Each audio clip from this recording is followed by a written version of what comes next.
I read the agreement. I went downstairs and availed myself and took the time to read what was in it.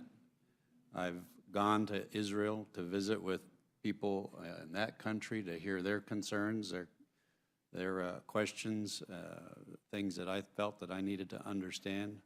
I've listened intently to Chairman Kerry, or excuse me, Secretary Kerry, to Secretary Moniz, as well as Secretary Liu.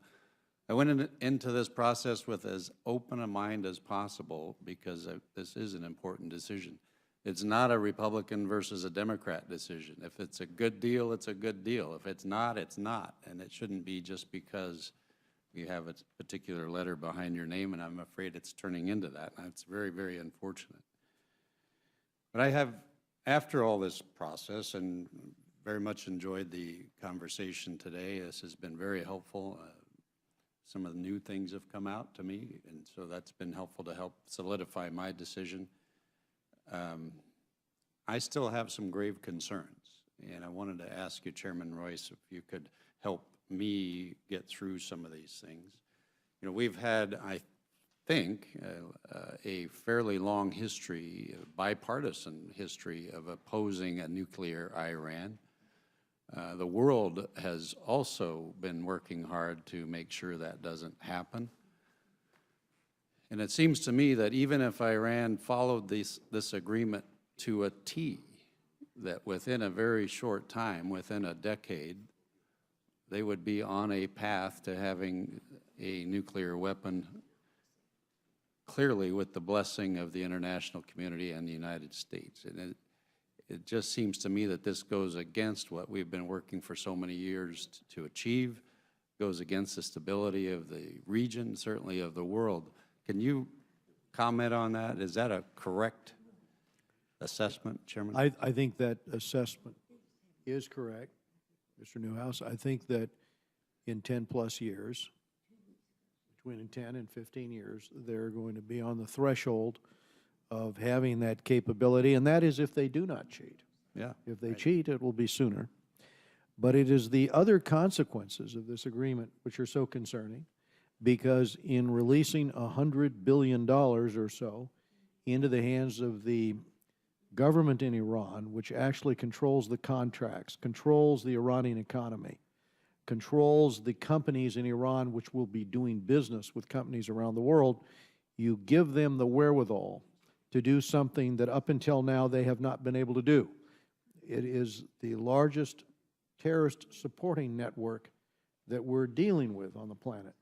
And as we discussed previously, throughout the region, they have big ambitions. When you talk about Egypt, and you think about the fact that it was the Iranian regime that was putting money into the hands of the Muslim Brotherhood or funding Hamas, what do we think is going to happen when they have that kind of capability, not just to transfer the resources, but now they're talking about transferring weapons?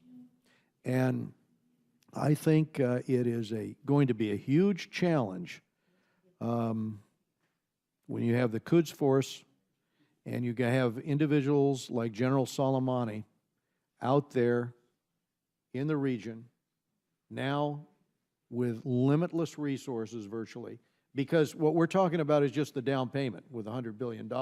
After that come the contracts. Come the contracts that put the money further into the hands of the Ayatollah and his allies in that regime. So every aspect of this, the commitment to build ballistic missiles.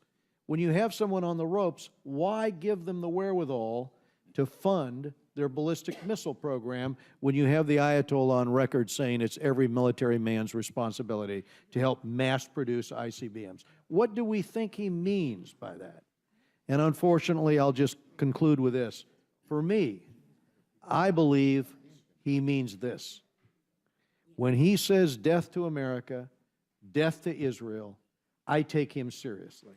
Because in the past, when people have talked like that, we've ignored their rhetoric at our peril, especially in cases with personalities that have already shown themselves willing to break international law and commit mayhem throughout the region, underwrite political assassinations, kill their own people, hold U.S. citizens as hostages. I take them at their word.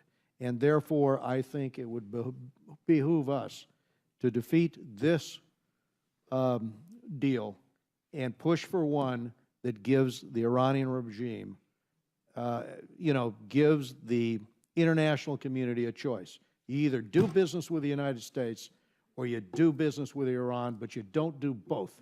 So if you don't want to deal in the international market or in the international financial system with the United States, so be it. You're out.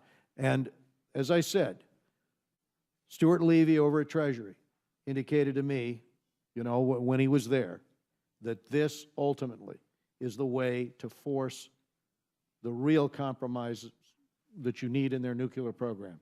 So that's the conclusion I've reached. Thanks. Well, thank you, Mr. Chairman. And I don't buy into the premise that it's this deal or war, that's the only two options. I think there's a lot of things that are available to us, and we should exercise every one of those options.